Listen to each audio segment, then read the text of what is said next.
Membuka percakapan dengan calon pelanggan potensial. Outline.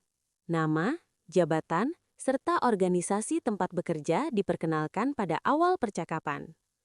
Tujuan pertemuan penjualan disampaikan dengan jelas. Percakapan pembuka dilakukan agar suasana kondusif tercipta. Tujuan. Peserta dapat melakukan penyebutan nama, jabatan, serta organisasi tempat bekerja diperkenalkan pada awal percakapan. Peserta dapat memaparkan tujuan pertemuan penjualan disampaikan dengan jelas. Peserta dapat melakukan percakapan pembuka dilakukan agar suasana kondusif tercipta. 1. Nama, jabatan, serta organisasi tempat bekerja diperkenalkan pada awal percakapan. Tujuannya bukan sekedar sopan santun, tetapi membangun kredibilitas, kejelasan peran, dan izin komunikasi, permission to engage, sejak 30 hingga 60 detik pertama. 1. Prinsip utama. Kenapa harus dilakukan? Perkenalan awal berfungsi untuk menghilangkan keraguan pelanggan. Ini siapa yang menghubungi saya? Menjelaskan konteks komunikasi, sales atau layanan, atau tindak lanjut. Menetapkan otoritas dan tanggung jawab, jabatan. Membuka izin komunikasi, engagement permission. Menciptakan trust awal, rapport building. Tanpa perkenalan formal, pelanggan cenderung defensif atau menolak. 2. Struktur standar perkenalan, wajib berurutan. Gunakan urutan berikut, jangan dibalik. Ini yang sering menyebabkan percakapan terasa jualan. Struktur 6 langkah.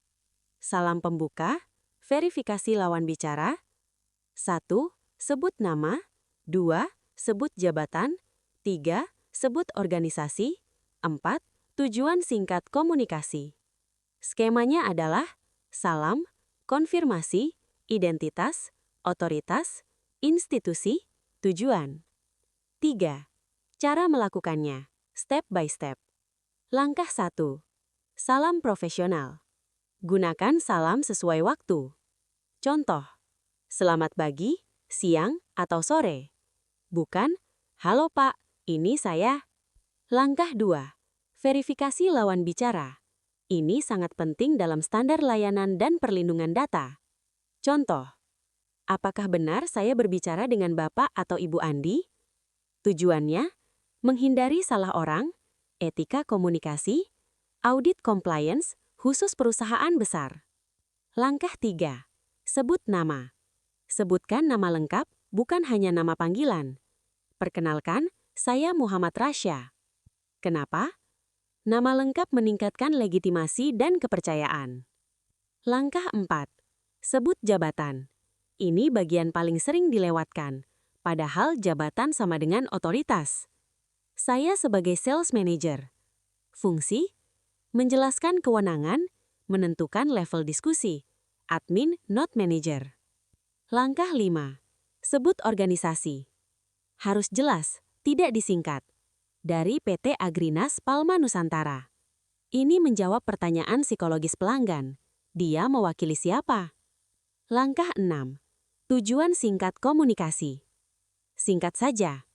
Kurang dari 1 kalimat. Jangan langsung menjual.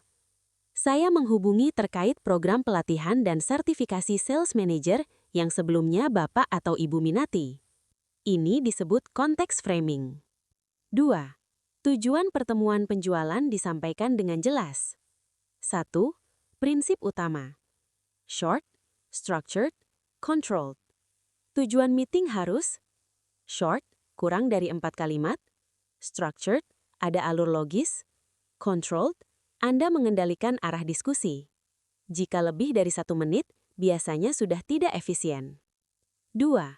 Gunakan teknik 4K, sangat efektif di lapangan.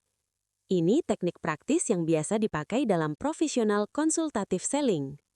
4K sama dengan konteks, kepentingan, kegiatan, keputusan. 1. Konteks, kenapa Anda bertemu? Menjelaskan latar belakang pertemuan. Contoh, pertemuan ini menindaklanjuti kebutuhan peningkatan kompetensi tim sales yang sebelumnya Bapak atau Ibu sampaikan. Fungsi, pelanggan langsung mengerti relevansi. 2. Kepentingan. Kenapa penting bagi pelanggan? Fokus pada masalah pelanggan, bukan produk Anda. Tujuannya agar perusahaan memiliki standar kemampuan sales yang terukur dan konsisten. Ini bagian yang membuat pelanggan mau mendengar. 3. Kegiatan. Apa yang akan dilakukan di meeting? Berikan struktur meeting. Saya akan menggali kebutuhan perusahaan terlebih dahulu, kemudian menjelaskan skema pelatihan dan sertifikasinya. Ini membuat pelanggan merasa meeting terarah. 4. Keputusan. Hasil akhir meeting. Ini yang paling sering dilupakan sales. Di akhir pertemuan, kita dapat menentukan apakah program ini sesuai untuk diterapkan atau perlu penyesuaian. Tanpa ini, meeting biasanya berakhir, nanti kami pertimbangkan. 3. Tambahkan konfirmasi, kunci efektivitas. Setelah menjelaskan, wajib meminta persetujuan. Apakah alur tersebut sesuai dengan harapan Bapak atau Ibu? Kenapa penting? Pelanggan merasa dilibatkan. Anda mendapat kontrol meeting. Dalam asesmen, poin nilai tinggi. 4. Contoh penyampaian efektif kurang dari 45 detik. Bapak Ibu, agar pertemuan kita efektif, saya sampaikan tujuan pertemuan hari ini. Pertemuan ini menindaklanjuti kebutuhan peningkatan kompetensi tim sales di perusahaan. Saya akan memahami kondisi dan kebutuhan perusahaan terlebih dahulu, kemudian menjelaskan skema pelatihan dan sertifikasi yang tersedia. Di akhir pertemuan, kita dapat menentukan apakah program ini relevan untuk diterapkan atau perlu penyesuaian. Apakah alur tersebut sesuai dengan yang Bapak atau Ibu harapkan? Ini sudah memenuhi. Kesalahan yang membuat tidak efisien. Sering terjadi di lapangan. Terlalu panjang, 5-10 menit opening, langsung cerita perusahaan, langsung presentasi slide, menjelaskan semua materi pelatihan, langsung harga. Akibatnya, pelanggan kehilangan fokus, meeting berubah jadi ceramah, closing gagal. Teknik penyampaian, cara mengucapkannya. Perhatikan delivery, bukan hanya isi. Kecepatan bicara, sedang, bukan cepat. Nada suara, tenang dan percaya diri. Tidak membaca catatan, kontak mata jika tatap muka, pause singkat tiap kalimat penting. Gunakan pola, 1 kalimat, jeda, 1 kalimat, jeda. Ini membuat pelanggan memproses informasi. Indikator Anda sudah efektif. Anda berhasil jika pelanggan mengangguk, merespon baik, mulai menjelaskan kondisi mereka. Jika pelanggan hanya diam, tujuan meeting belum tersampaikan dengan jelas. Checklist praktis, hafalkan sebelum meeting.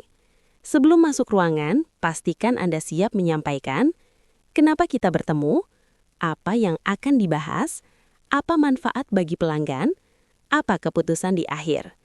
Minta persetujuan. Jika kelima ini dilakukan dalam 1 menit, Anda sudah memenuhi standar komunikasi profesional dan kompetensi sales meeting opening. 3. Percakapan pembuka dilakukan agar suasana kondusif tercipta. Yang dinilai di kompetensi ini sebenarnya bukan Anda bisa ngobrol, tetapi Anda mampu melakukan rapport building secara cepat, terarah, dan terkendali. Banyak sales salah, small talk terlalu lama, tidak efisien, atau terlalu kaku, tidak efektif. Target profesionalnya, dalam kurang lebih 3 menit, pelanggan sudah nyaman dan bersedia berdiskusi. Artinya, percakapan pembuka harus dibuat singkat, tapi membuat pelanggan mau bicara. Prinsip kunci.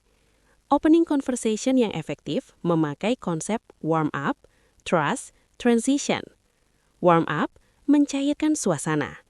Trust, pelanggan merasa aman berbicara. Transition, masuk ke pembahasan bisnis tanpa terasa dipaksa. Metode praktis, teknik 3T. Ini teknik lapangan yang paling mudah diterapkan. 3T sama dengan terima, tanya, tautkan. 1. Terima, kurang lebih 30 detik.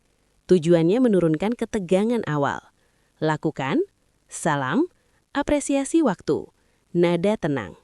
Contoh, terima kasih Bapak atau Ibu sudah meluangkan waktu hari ini. Saya sangat menghargainya. Saat awal bertemu, pelanggan masih dalam mode defensive mind atau antisipasi ditawari sesuatu. Kalimat ini menurunkan resistensi. 2. Tanya. Kurang lebih 1-2 menit. Ini inti menciptakan suasana kondusif. Bukan Anda yang banyak bicara, tetapi pelanggan yang bicara. Gunakan pertanyaan ringan non-penjualan dulu. Contoh efektif, biasanya aktivitas pagi di kantor sudah mulai ramai, Pak. Saat ini, tim sales lebih banyak fokus ke area mana? Kenapa ini efektif? Otak manusia lebih nyaman berbicara tentang aktivitasnya daripada mendengar promosi. Begitu pelanggan mulai bercerita, rapport terbentuk. Catatan penting, jangan tanya harga, keputusan, atau masalah dulu. Itu merusak suasana. 3. Tautkan. Kurang lebih 1 menit. Ini tahap paling krusial. Menghubungkan obrolan ringan ke bisnis tanpa terasa jualan. Gunakan kalimat jembatan atau bridge statement supaya saya tidak salah memberikan penjelasan. Saya ingin memahami sedikit kondisi tim sales di perusahaan Bapak Ibu. Pelanggan akan menerima karena terasa logis, bukan promosi. Disinilah suasana menjadi kondusif, pelanggan merasa didengarkan bukan diinterogasi, dan bukan dijual. Struktur percakapan pembuka efisien, 3 menit. Urutannya harus seperti ini. Salam dan apresiasi, obrolan ringan relevan, pertanyaan aktivitas kerja, bridge ke pembahasan bisnis. Jangan dibalik. Kalau langsung ke bisnis, pelanggan menutup diri. Teknik komunikasi yang membuat efektif. Perhatikan cara bicara, bukan hanya kalimat. Bicara 20% lebih lambat dari normal. Gunakan jeda 1-2 detik setelah pelanggan menjawab. Anggukan atau respon pendek. Baik, saya mengerti. Jangan memotong pembicaraan. Ulangi inti jawaban pelanggan. Active listening. Contoh reflective listening, pelanggan, tim kami banyak yang baru. Anda, berarti saat ini fokusnya lebih ke penguatan kemampuan dasar ya Pak? Ini mempercepat kepercayaan. Kesalahan yang paling sering, yang membuat tidak kondusif. Terlalu cepat, langsung presentasi atau langsung buka laptop atau slide. Terlalu lama, ngobrol 15-20 menit atau cerita pribadi berlebihan. Terlalu jualan, langsung manfaat produk atau langsung keunggulan perusahaan. Indikator suasana sudah kondusif. Anda boleh masuk ke tujuan meeting jika pelanggan menjawab lebih dari 1 kalimat, mulai menjelaskan kondisi mereka, bertanya balik, tidak melihat jam atau HP terus. Jika masih jawab singkat, lanjutkan pertanyaan ringan dulu.